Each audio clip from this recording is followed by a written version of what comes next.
Halo penggemar bola, bagaimana kabarnya?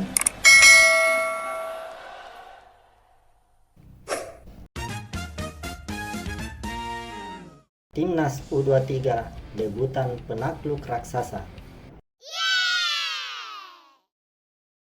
Datang sebagai tim debutan, tapi menjelma jadi tim pembunuh raksasa.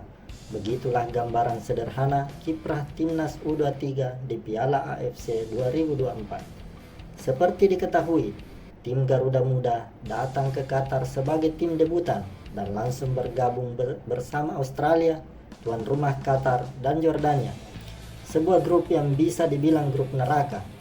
Apalagi Timnas U23 sebenarnya hampir saja dipaksa tampil dengan materi pemain seadanya. Beruntung Nathan Joe Awan dan Justin Hubner bisa bergabung di saat terakhir. Begitu juga dengan Marcelino Ferdinand. Biasanya situasi seperti ini sudah cukup untuk membuat tim kena mental sebelum bertanding, dan itu sudah sering terjadi. Australia merupakan satu kekuatan di Asia, sementara Qatar dan Yordania sama-sama sedang berkembang pesat di Asia. Witan Sulaiman dan kawan-kawan bahkan langsung kena pukulan telak ketika dipaksa takluk 0-2 oleh Qatar di laga perdana. Meski secara permainan mampu mengimbangi, mereka masih kecolongan oleh strategi nakal alias furbizia ala Qatar. 10 literally from a minute after the restart. Played some promising football at times. Dispossessed there though. Tapi kekalahan itu justru menjadi satu titik balik karena di pertandingan berikutnya Timnas U23 mampu menyapu bersih kemenangan dengan membekuk Australia 1-0 dan menghajar Jordania 4-1. Selain tangguh secara mental, tim ini juga kompak dan mulai bermain secara taktis. Pertahanan fisik pun mulai oke. Di sini, publik sepak bola nasional akhirnya menemukan kenapa pelatih Sintayong menggeber latihan fisik sangat intens pada awal masa tugasnya. Begitu juga dengan kebijakan PSSI yang belakangan rajin mencari pemain diaspora Indonesia di luar negeri dengan kriteria sesuai rekomendasi pelatih. Tak heran, Korea Selatan yang sejak tahun 1988 rutin tampil di cabang olahraga sepak bola Olimpiade mewakili Asia mampu dibuat repot.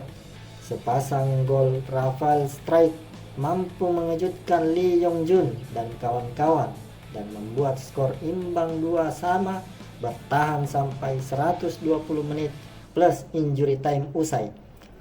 Faktor keberadaan pelatih Sintayong memang pernah lama bermain dan melatih timnas Korea Selatan memang mempunyai andil yang cukup krusial, tapi kemampuan sang pelatih untuk membuat timnas bermain lepas juga tak kalah menentukan.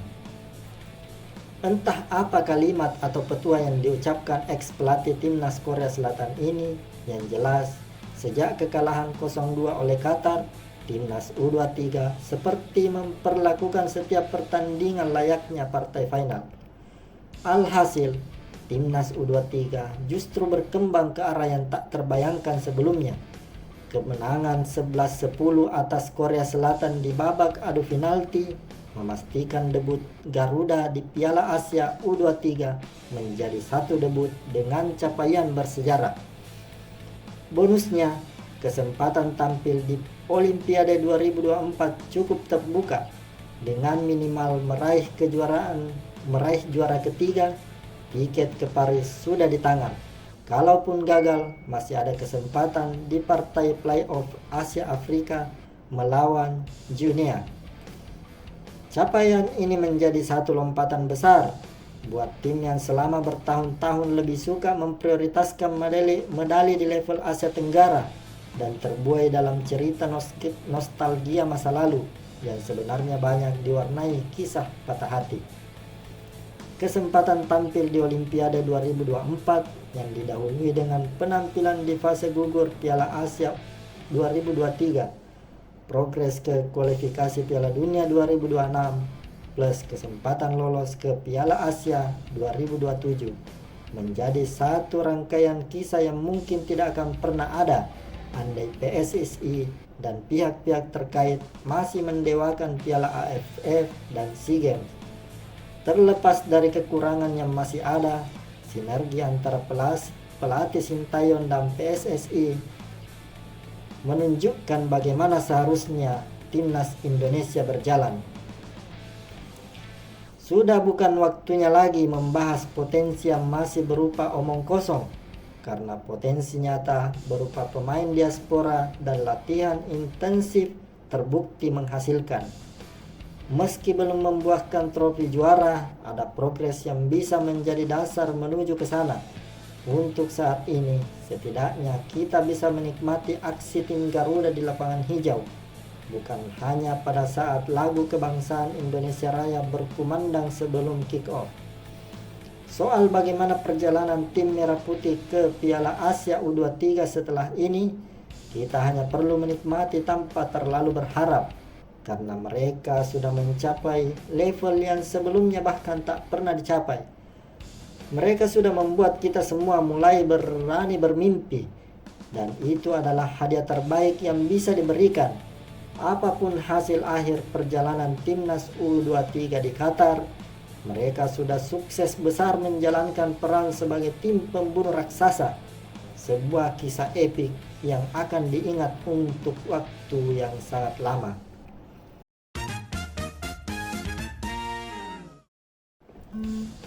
Semifinal Piala Asia U23, Uzbekistan melawan Indonesia, Jepang melawan Irak. Sintayong optimis. Piala Asia U23 2024 Qatar memasuki fase semifinal setelah Irak dan Uzbekistan mengunci babak perempat final Jumat 26 April 2024. Dua tempat lainnya ditempati Jepang dan Indonesia. Yang menarik, Irak, Uzbekistan dan Jepang adalah mantan pemenang Piala Asia U23, sementara timnas U23 Indonesia adalah tim debutan yang mencetak sejarah di ajang ini. Uzbekistan pemenang Piala Asia U23 pada 2018 dan runner-up 2022 percaya diri saat mengakhiri dominasi Arab Saudi di perempat final pada Jumat lalu. Gol dari Hussein Norsev dan Amarali Karmonalev membawa Uzbekistan melewati Arab Saudi setelah 2 tahun lalu kandas di kandang sendiri. Pada babak semifinal, Uzbekistan akan melawan Indonesia. Pelatih timnas U23 Indonesia Sintayong pada sesi jumpa pers sebelumnya yakin timnya dapat mengangkat gelar Piala Asia U23. Kepercayaan diri skuad Garuda Muda kian meningkat setelah laga terakhir mengirim pulang Korea Selatan melalui drama adu penalti maraton. Saya tidak bisa mengatakan bahwa kami tidak bisa memenangkan kejuaraan. Jelas, kami bisa mencapai final.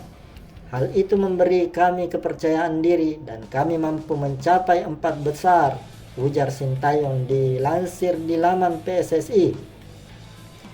Irak, Piala Asia U23 2013 memulai kampanye mereka dengan kekalahan mengejutkan 0-2 dari Thailand di babak penyisihan grup. Namun Irak berhasil keluar dari tekanan dan melaju ke babak perempat final Piala Asia U23. Ali Jasem yang lincah mencetak gol dari titik penalti dan kemenangan 1-0 mereka di babak perempat final atas Vietnam pada Jumat kemarin. Tim Asia Barat itu pun melaju ke semifinal untuk pertama kali sejak 2016. Irak akan menghadapi Jepang di babak semifinal Piala Asia U23 2024 Qatar. Jepang, juara Piala Asia U23 2016, harus menjalani perjalanan yang sulit untuk semifinal setelah kalah dari Korea Selatan 0-1. Jepang kembali dipaksa bermain 120 menit untuk mengalahkan Qatar di perempat final Piala Asia U23 pada Kamis lalu. Jepang pun harus bersiap melawan Irak untuk memperebutkan tiket ke final Piala Asia U23. Tiga tim mulai dari juara hingga peringkat ketiga Piala Asia U23 2024 berhak mewakili benua Asia ke Olimpiade Paris. Untuk peringkat keempat masih berpeluang ke Olimpiade Paris asal pada babak playoff mengalahkan ranking keempat Piala Afrika U23 2023 Guinea U23. Laga playoff akan berlangsung di Jepang pada 9 Mei 2024 mendatang. Terima kasih, sampai jumpa.